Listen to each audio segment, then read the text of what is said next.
constitucionais legais para obter um desenlace que, de outro modo, não seria obtido. Foi em busca de investigar esta hipótese que reanalisei o julgamento da ação penal 470. E verifiquei que lá lançaram-se as bases lógicas ou ideológicas que permitiram não só aquelas condenações, como o impedimento, o processo de impedimento posterior de Dilma Rousseff. Resumindo, né, me ocorreu que, e eu argumento isso no livro, a primeira violência política cometida na P470 foi cometida pelo relator, ministro Joaquim Barbosa, ao declarar que a Constituição era o que o Supremo diz que ela é. Nisto consiste um sequestro do poder constituinte do povo.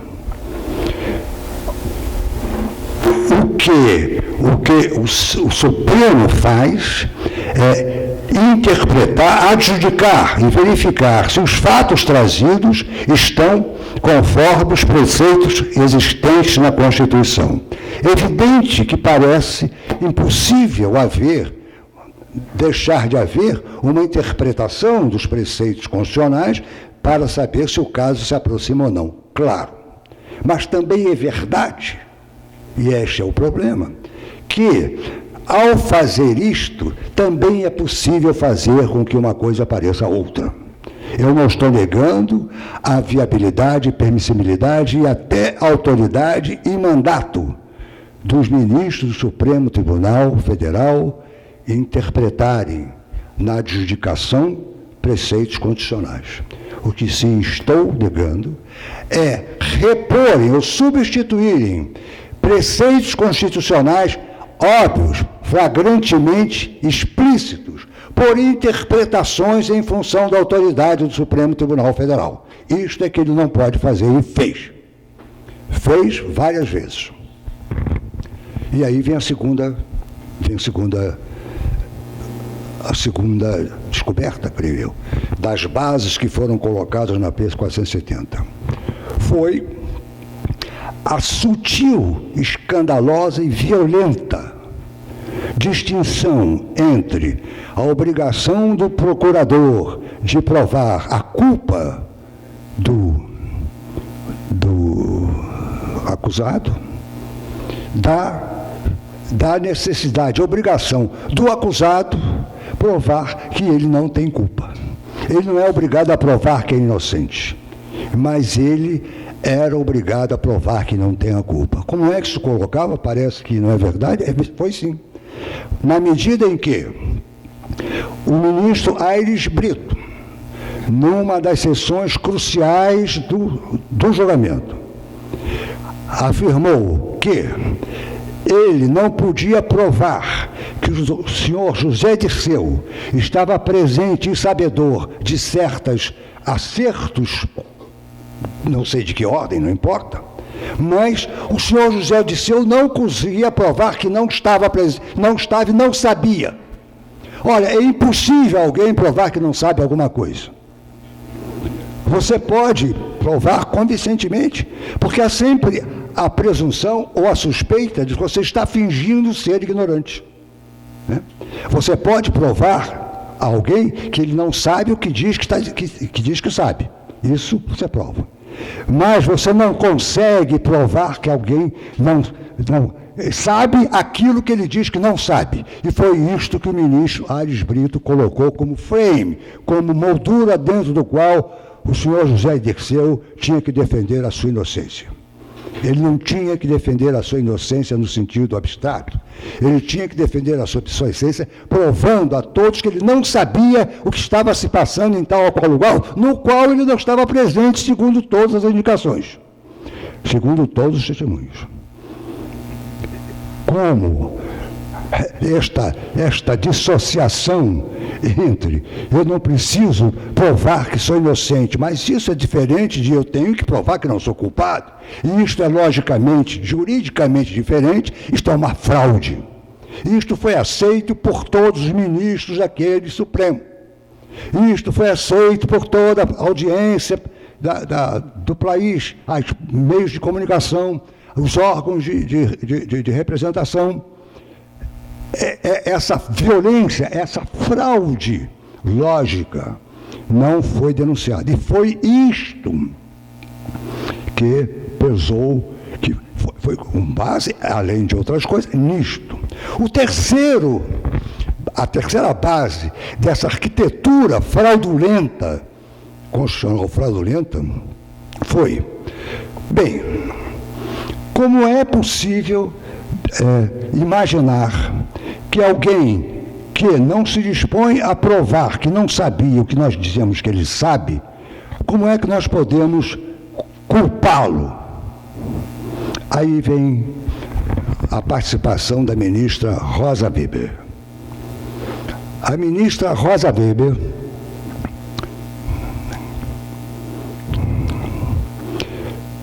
elaborou o seguinte julgamento.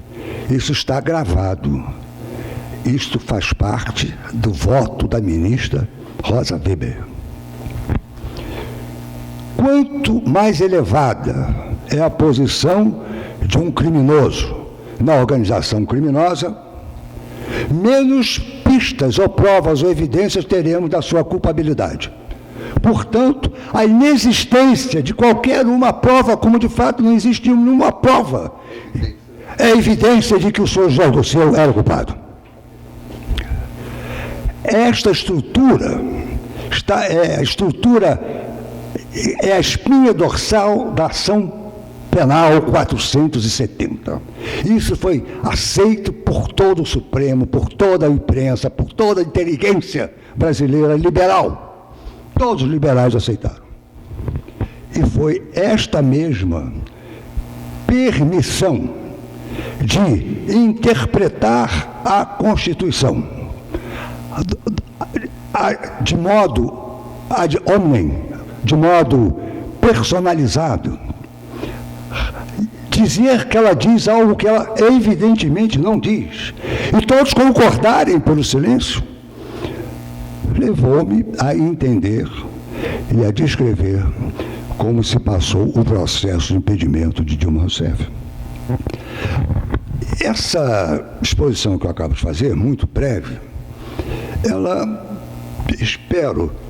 imagino que ela esteja bem mais minuciosa e desenvolvida no livro que espero leiam, mas o meu compromisso com essa interpretação é total. Eu não estou fazendo, não escrevi um livro de propaganda.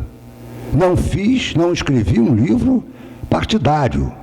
Não escrevi um livro de publicidade. Eu escrevi um livro porque é nisto que esta minha análise do momento importante do país, que eu acho que não ficará só no Brasil. Hoje não se dão mais golpes no mundo por via militar. Não é necessário. O golpe parlamentar, nesse estilo, tende a se repetir. Basta ver o quê? Basta ver um consenso majoritário relevante entre os atores poderosos. Foi o que nós tivemos. Nós tivemos legislativo, executivo, judiciário, imprensa, órgãos de OABs e todos de acordo com o processo que estava sendo desenvolvido. É esta coalizão que obteve algo que vinha sendo tentado pelos conservadores desde o golpe de 64. Tentaram antes com 54, não conseguiram, levaram Getúlio à morte, mas não conseguiram em 64. Os militares tiveram que intervir. O que foi que não conseguiram em 64, conseguiram agora? Expulsar de uma forma aparentemente legítima, as forças populares e seus representantes do circuito de poder. Hoje não faz parte do circuito de interlocução de poder, as forças populares estão fora disto. E mais, isto é uma cláusula pétrea desta coalizão que assumiu o poder. Tem divergência entre si? Tem. Mas há uma cláusula que os unifica definitivamente, que é: não permitirão que as forças populares, as lideranças populares, voltem a ter uma participação relevante no circuito de poder. Tentaram isso em 53, tentaram em 54, só conseguiram com os militares. Não por via aparentemente constitucional, por via política formal. Conseguiram agora. E meu compromisso é tanto com essa análise que eu diria, para terminar e permitir as críticas do meu colega, o seguinte: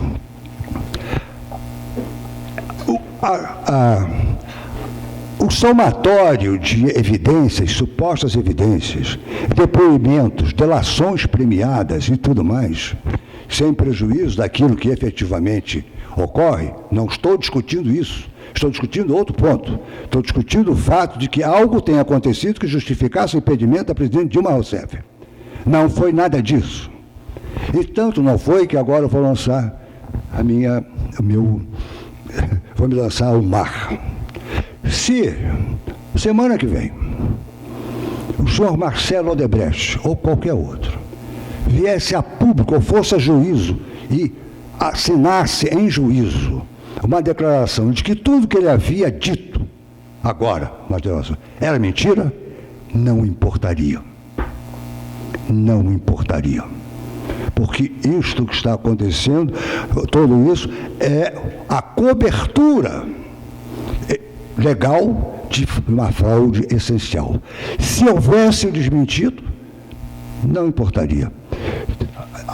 Imediatamente conseguiriam uma declaração, um impedimento mental do senhor Marcelo Odebrecht, mas não importaria.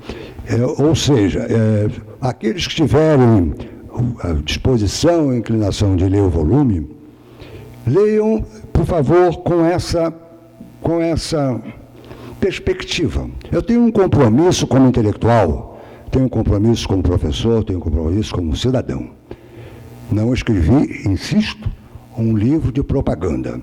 Eu escrevi um livro acadêmico de análise, que entendo, mostra a falência lógica, a fraude política que desde a ação penal 470, a política brasileira vem sofrendo. Muito obrigado pela atenção. Agora eu passo a palavra para o Zé Maurício para os seus breves comentários.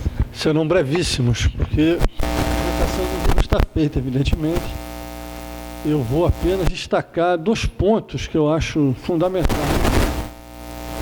e levantar 2 questões que não vão ser uma crítica, mas que servem como ponto de partida, nem diria para discussão hoje, porque para discutir realmente o livro a gente tem que ler ele, né? Porque senão fica uma discussão meio sem pé nem cabeça. Mas eu tive a oportunidade, eu acho que foi novembro ou dezembro, Vanderlei, combinamos de almoçar, ele me passou o livro, eu li. Não chegamos nem a discutir o livro, discutimos um outro tema que se mostrou de interesse comum e que, na verdade, é mais amplo mais do que eu acho, que vincula muito diretamente a discussão que ele propõe no livro, ainda que ele dissesse que não era exatamente isso que ele estava fazendo no livro. Então, na verdade, é disso, sobretudo, que eu vou falar. Começo pelo problema mais direto do livro, mas que se vincula a este outro, que também está lá, que é o que me deixou contente quando ele mandou um livro, a identificação, contrariamente a muito que estava sendo dito naquele momento, ou anteriormente até mais, uma identificação direta entre o golpe de 64 e o golpe parlamentar de 2016. Processos muito distintos, engendrados de maneiras muito distintas e com consequências bastante distintas. Então, como eu pensava isso também, quando ele mandou o livro, eu fiquei bastante satisfeito de ver a minha tese, minha hipótese corroborada pelo que o Vanderlei estava pensando e estava escrevendo. Uma outra forma de você surrupiar a vontade popular, adulterar o resultado do voto. Diferente de uma intervenção pretoriana direta dos militares ou qualquer outra força que tenha esse caráter. O que isso significa? Isso significa que dentro da dinâmica da democracia liberal que a gente conhece, há mecanismos capazes de, sobre um arcabouço legal, constitucional, eu acho que não houve ruptura da institucionalidade, isso é o que é o mais complicado e mais dramático, você conseguir subverter essa vontade popular. Então, na verdade, nos cria um enorme problema, porque os mecanismos da democracia liberal, eles guardam dentro de si, talvez, uma potencialidade direta de deslegitimação e falsificação do resultado do voto. Isso eu não diria que é inédito. Daqui a pouco, esse é um dos pontos que eu gostaria de levantar daqui a pouco. Isso não é inédito, mas de fato pode assumir um caráter mais dramático daqui para diante. Uma das coisas que nós conversamos no almoço, que está presente no livro, é um dos capítulos mais interessantes, que eu acho que é o capítulo 2, diz respeito exatamente à relação entre democracia e oligarquia. Vanderlei tinha escrito os trabalhos nadados sobre a questão das oligarquias liberais e demonstrado, ele faz isso no livro, de que democracia liberal mesmo, da qual a gente conhece, é uma coisa muito recente, fundamentalmente é uma coisa do pós-guerra, porque antes disso a gente tem sistemas liberais com alguma participação, mas de fato sem expressão da vontade popular, em geral, inclusive até mesmo por limitações do sufrágio, do direito ao sufrágio. Então, a democracia tal qual a gente conhece, ela existe basicamente a partir da Segunda Guerra Mundial, com exceções, evidentemente, no meio do caminho alguns países avançam, os Estados Unidos vai completar isso nos anos 60, na situação da população negra extremamente vantajosa, não quer dizer que tenha ficado totalmente melhor, mas direitos civis, pelo menos, minimamente passaram a ser respeitados, embora sejam encarcerados os negros nos Estados Unidos em massa, né? O voto feminino é uma coisa que vários países levam muito tempo a conhecer. O voto do analfabeto no Brasil é uma coisa da Constituição de 88, então você tem vários processos ainda, inclusive de ampliação do sufrágio, que limitaram durante décadas, dentro do século XX, a própria concretização mais ampla da democracia liberal enquanto tal. Olha, nós chegamos a um momento em que ela parece ser irreversível, eu não acredito que seja, né? Mas os mecanismos exatamente para subvertê-la dentro da sua própria ordem estão aí presentes.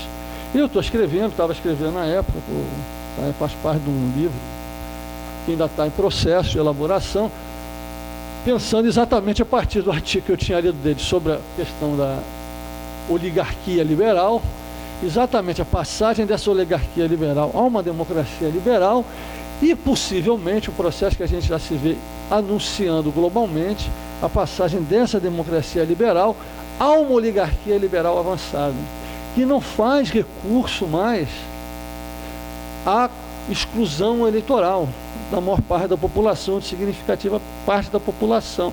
Esse tema, embora ele não esteja completamente elaborado no livro, ele está presente. Eu diria que ele está presente exatamente a partir do primeiro capítulo, inclusive, onde ele vai discutir a questão do golpe parlamentar, que pode vir a ser, em momentos dramáticos, um dos mecanismos a partir do qual essa oligarquia liberal avançada venha a ser instalada. Não é necessariamente o caso, isso pode ser feito de maneiras mais sutis, não é? Ao longo do tempo, através da influência do dinheiro, através da influência dos meios de comunicação de massa, mas em momentos dramáticos esse recurso ao golpe parlamentar pode evidentemente ser utilizado. Então eu diria que esses, para mim pelo menos, na minha leitura naquele momento, esses são os dois elementos mais assim centrais do argumento desenvolvido nesse novo livro do Vanderlei. E foi isso que eu gostei muito de ler isso, me agradou muito, E as ideias em si, eu tenho tentado, inclusive, na sequência do desenvolvimento desse livro, elaborar elas a partir um pouco me inspirando de alguns dos elementos que a gente discutiu e coisas que eventualmente quero ver o Vanderlei publicando daqui a pouco sobre oligarquias liberais. Quais são os pontos que eu gostaria de levantar? O meu primeiro problema é o seguinte, não é uma provocação, sinceramente não é uma provocação. O problema disso tudo é que se a gente analisar o impeachment do Collor, formalmente, ele é muito parecido com o impeachment da Dilma Rousseff. Né? E mais, foram feitos ambos com apoio popular. Embora as forças presentes em cada um dos processos sejam diferentes. Isso cria um problema analítico, bom, vou nem falar do problema político, mas cria um problema analítico muito delicado. Né? Como é que a gente faz essa interpretação em processos que parecem muito distintos, mas que, pelo menos do meu ponto de vista, têm elementos comuns muito significativos. O segundo ponto, Vanderlei mencionou a questão da ação penal, eu sempre esqueço o número dela, 470, eu estou na mesma posição que ele, tem muitas manobras jurídicas dentro do processo, em que medida a condenação, o significado daquilo tem substância ou não, é uma coisa que não é que eu não seja capaz de dar uma opinião, eu prefiro não julgar, porque não é essa a minha tarefa, mas eu acho que a questão do judiciário é bem mais complicada do que muitas vezes tem sido discutida. Nem diria que estou divergindo da posição do Vanderlei, porque a gente nem chegou, acho que, a elaborar essa discussão. Mas eu acho que nós temos uma grande teoria democrática no Brasil hoje, tem um grande déficit de pensamento em relação à questão judiciária. Eu não tenho uma visão, sendo explícito, eu não tenho uma visão fundamentalmente negativa do papel judiciário hoje. Eu não concordo com essa posição. Não sei exatamente o que o Vanderlei pensa sobre isso. Desconfio que é um pouco diferente da minha visão, mas de qualquer maneira não é isso que está no livro, não é esse o tema fundamental lá. Embora ele tenha agora talvez até acentuado mais isso aqui do que acentua no livro, porque ele acentua fundamentalmente o caráter parlamentar do golpe, embora haja um conjunto de forças muito complexo envolvido em todo o processo. Enfim, eu acho que é uma contribuição muito significativa ao debate democrático contemporâneo. Ele diz que não é um livro militante, não é um livro de propaganda, certamente não é, mas do ponto de vista do compromisso público do intelectual, eu acho que é fundamental o tipo de reflexão que o Vanderlei está nos propondo. A gente tem feito isso pouquíssimo no Brasil hoje, né? Independentemente da concordância com um argumento A, B ou C entre nós. Esse é um debate que nós, em grande medida, abandonamos nas últimas décadas, e o livro do Vanderlei, eu acho que é essencial para colocar esse debate de novo rolando. Há colegas outros, evidentemente, que também estão fazendo isso, mas eu acho que essa é uma tarefa imperativa do ponto de vista dos intelectuais, que por razões várias acabaram abrindo mão de uma vocação que no Brasil sempre os caracterizou, que é intervir no debate político, sendo marginalizados, inclusive, de várias maneiras, porque é muito difícil você conseguir entrar nesse debate. Eu saúdo nesse sentido fortemente a iniciativa do Vanderlei, porque ele, pela estatura intelectual que tem, é um camarada que é capaz de empurrar isso para frente e obriga o debate a se abrir a posições que não são necessariamente consensuais e que destoam, evidentemente, de muito do que é consagrado hoje, em particular na mídia.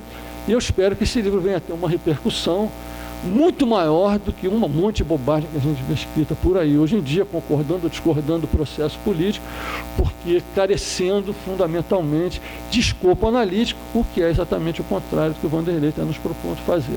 Analisar com rigor, intelectualmente, com compromisso público, mas com rigor intelectual, acadêmico, com pesquisa substantiva, exatamente esse processo extremamente dramático e fundamentalmente nocivo ao desenvolvimento do país que nós estamos vivendo desde o golpe parlamentar de 2016. Eu fico por aqui, que eu acho que é o suficiente para a minha tarefa de hoje. Obrigado. Obrigado, Maurício. Bom, aqui o autor aqui foi generoso em falar que recebe algumas perguntas da plateia. Eu vejo que o O Carlos e o Adalberto aqui querem dizer alguma coisa? Legal.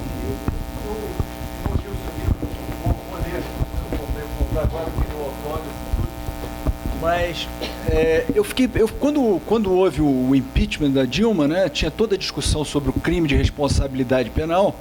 Eu fui lá olhar a lei do impeachment. Qualquer coisa cabe ali dentro como crime de responsabilidade penal. Parece que é uma coisa tão aberta aquilo, que parece que foi uma coisa que os constituintes de 88 deixaram ali aberto para quando eles precisassem dar uma intervir ali de alguma forma. O que você tem? Que é um dispositivo que está lá, que deixou e que está aberto ali para fazer isso. Então eles fizeram com o Collor, ninguém gostava do Collor, tudo bem. Agora fizeram com a Dilma porque eles quiseram, porque está lá aberto o negócio. Então é um golpe parlamentar que tem se é um golpe parlamentar, é um golpe parlamentar legal, porque está lá escrito o negócio para qualquer coisa, não importa. O crime de responsabilidade é qualquer coisa. É constitucional aquilo que o Supremo Exato. Exato. É tu. Eu só quero prestar Os capítulos do livro são os seguintes: Democracia Representativa e Golpe Constitucional. 1964 e 2016, 2 golpes, 2 roteiros de eleições, temores e processos distributivos. Esse é o terceiro. O quarto é a sucessão da oligarquia pela competição eleitoral. O 5, da democracia e seu bastardo. O golpe parlamentar. Capítulo 6, a expropriação constitucional do voto. Essa sucessão de títulos, ela dá sobre isso que cada capítulo está tratando, né? Mas não dá a dimensão da enormidade da empresa que o Vanderlei tentou construir, né? Porque sugere uma análise estritamente política, mas o trabalho, na verdade, é um trabalho de profunda sociologia política, se você me permite, porque é para falar bem, de profunda sociologia política no sentido de que está em discussão aqui o momento atual do capitalismo, as contradições internas do capitalismo e a sua expressão no ambiente de representação política. Isso é, como é que os mecanismos de tradução do interesse ou da vontade popular na dinâmica política funcionam ou deixam de funcionar. Isso é, não é a política só enquanto disputa no âmbito das instituições, mas é a política como o processo de mediação da dinâmica capitalista mais geral, num momento muito específico do capitalismo, em que nós temos o poder financeiro tomando conta, né, dos processos econômicos mais gerais.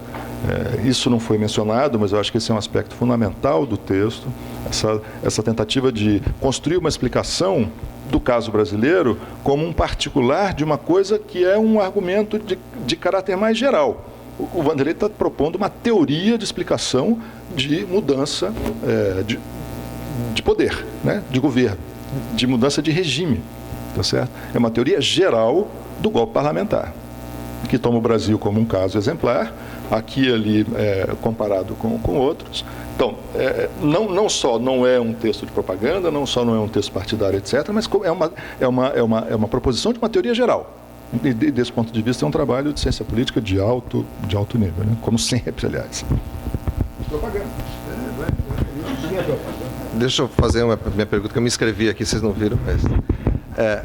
a minha pergunta, na verdade, tem a ver com o que você falou, Vanderlei, da questão do elemento popular na política, ou seja, que foi banido agora com o golpe parlamentar, e é um comentário que eu acho que serve também para a tese do Maurício de que a gente vai ter talvez esse seja um prenúncio de uma era de oligarquias. Que me parece o seguinte, um país com o déficit social que o Brasil tem, né, se você tem uma democracia representativa minimamente operando, na verdade, é muito difícil, imaginando que o eleitor é a médio prazo, em geral, razoavelmente racional, é muito difícil você banir o elemento popular da política desse país. Então, quer dizer o seguinte, pode ser uma teoria do golpe parlamentar, mas o golpe parlamentar é uma coisa episódica. Me parece que para entrar numa outra lógica, uma lógica oligárquica, a coisa para se estabilizar como um regime precisa de uma mudança que, de alguma maneira, mitigue o poder do voto popular no sistema político. Eu quero que você comente se é isso que você tem em mente, ou seja, porque senão a gente vai ter, logo daqui a pouco, outro golpe parlamentar e outro golpe parlamentar, porque me parece que o interesse popular, dado que é uma democracia de massas, vai retornar de alguma maneira pela via eleitoral. A não ser que o povo fique mistificado pelo resto da vida pelo discurso da corrupção. Não me parece, o discurso da corrupção não me parece ter tanta aderência assim. Pode ter um determinado episódio, mas isso passa. Né? Essa é a minha pergunta. Deixa eu antes de ouvir e ter o maior prazer em comentários. Foram questões colocadas aqui. Muito obrigado, Adalberto. Eu concordo totalmente com o Adalberto. Não vou acrescentar nada. Começar pelo Zé Maurício. Eu acho que o Zé Maurício fez provocação das boas e muito bem feita. Em relação ao Collor, tem andado na minha cabeça também. E não é de hoje, por quê? Porque eu li as memórias do advogado dele, esqueço o nome, qual foi o advogado dele, quem foi o advogado do Collor? Famoso, ai meu Deus. Quem? Não foi Evaristo, não, foi o outro, aquele grande. Evaristo, só o grandão, Ele escreveu um livro depois de memórias sobre esse episódio. E ele comprova, o Collor foi absolvido de todos os processos que foram colocados em relação a ele. Ou seja, inclusive, alguma coisa que ele pudesse ter de ilicitude, podem haver remédios, infra-impedimentos que poderiam ser, como no caso da Dilma. Há recursos de você fazer com que o Executivo reformule, refaça o que fez, não há problema quanto a isso.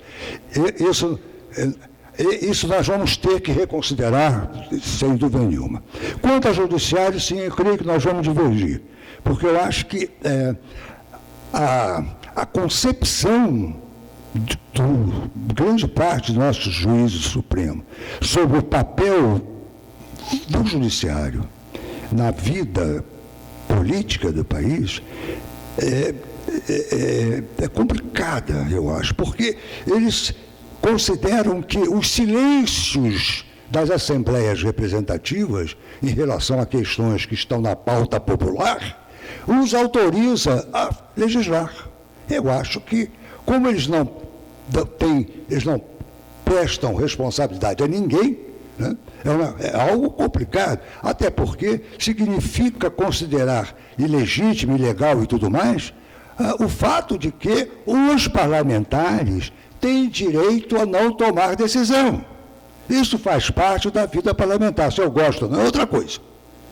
Mas dizer que não haver tomada de decisão, isso desqualifica e permite ao Judiciário substituí-lo, isso é absolutamente, a meu juízo, bastante controverso. Mas, não só no Brasil, o problema do Judiciário é um problema óbvio hoje no mundo democrático, né? As relações, o tripartido, o tripartite, a tripartidária, a tripartição, né, do nosso Montesquieu, não deixa muito a desejar. Então, nós temos que reconsiderar tudo isso. Concordo com isso. Então, a provocação acho que é bem-vinda. Acho que nós temos que ter a coragem de reconsiderar o que nós temos feito desde a redemocratização. Qual tem sido o compromisso democrático da esquerda? Este é um ponto que nós não podemos omitir. Bem, então, em relação ao que você mencionou, a liderança institucional das forças populares que foram expulsas do poder. As massas e a sua manifestação vão continuar. A minha questão é de que muito dificilmente elas terão canais representativos para colocar representantes. Isso que ele diz. Hein?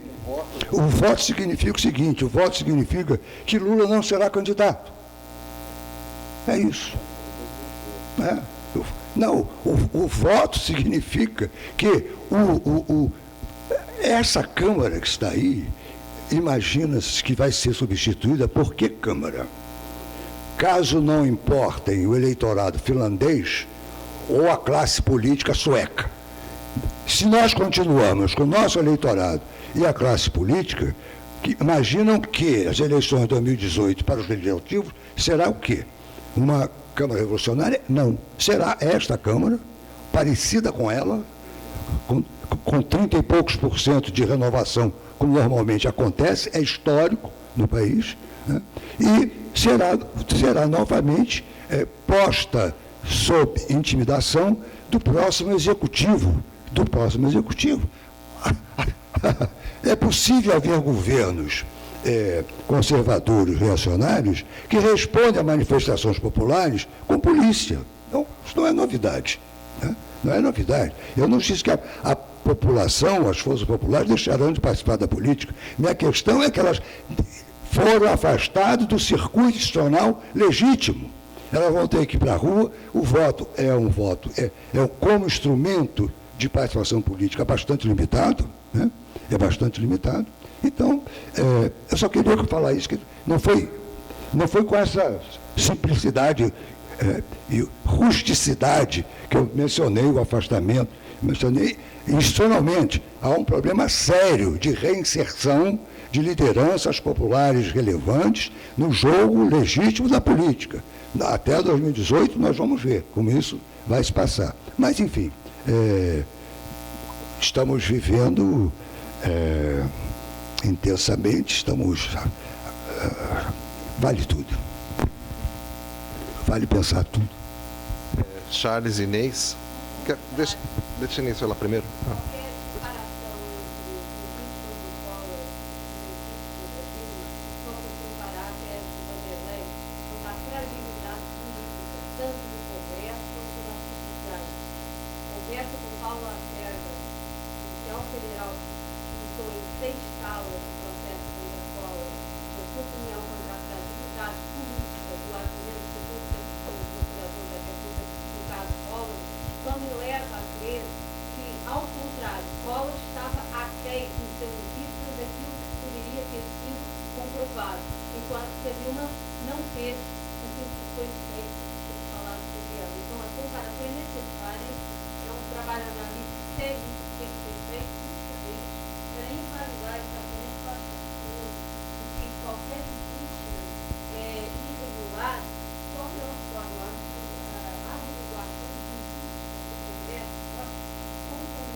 Charles.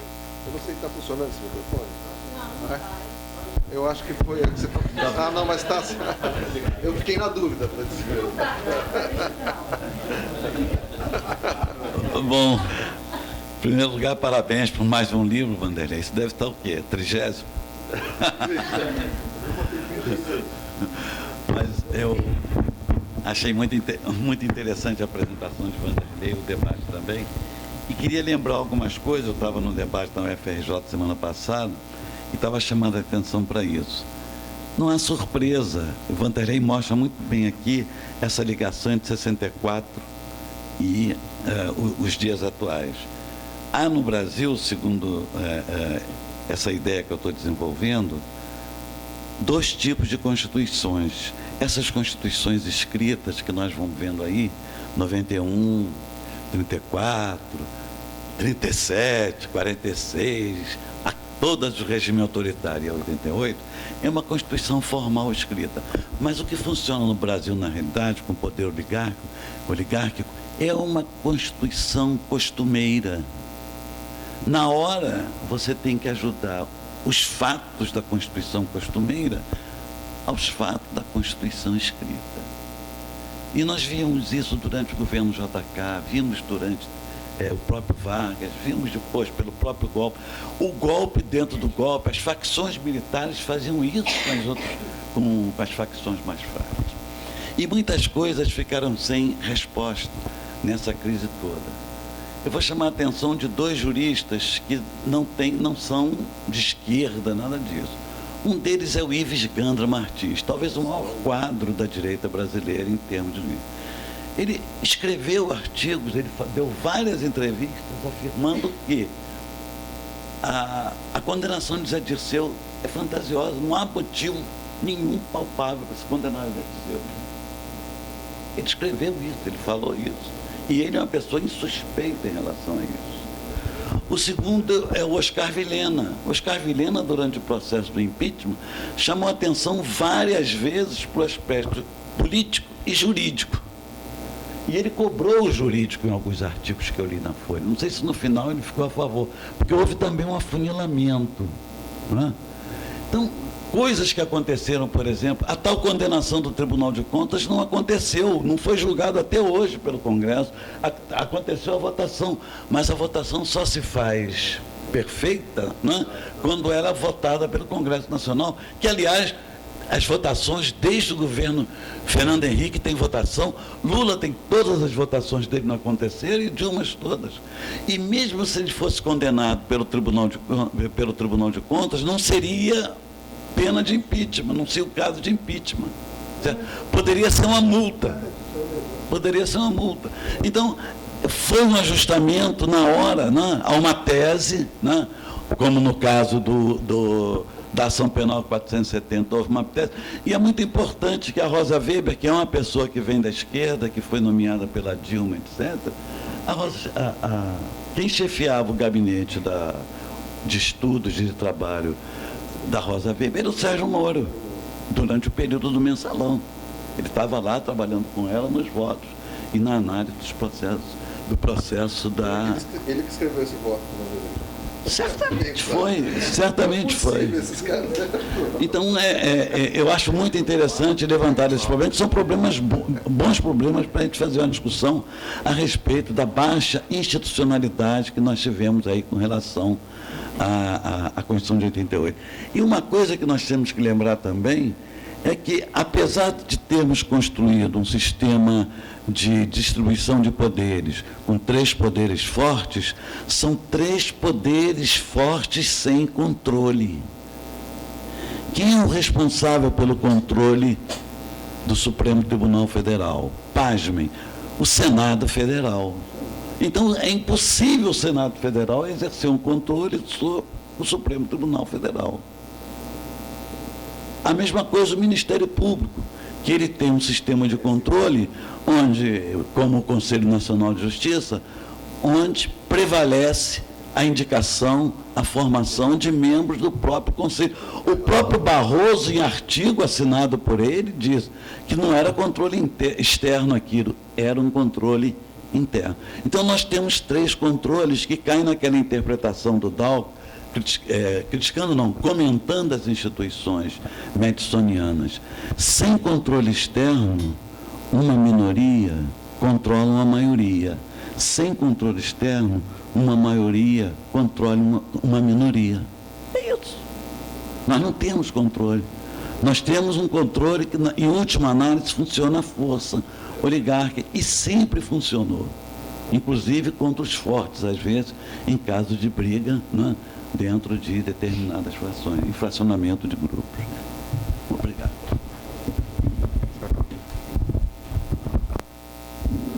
Bom, eu vou passar o microfone para o Vanderlei para responder e pedir os últimos comentários para a gente já passar para a próxima fase. Não tenho comentários, nem eu concordo com as colocações, são problemas que espero continuemos a pensar a respeito. Muito obrigado a todos.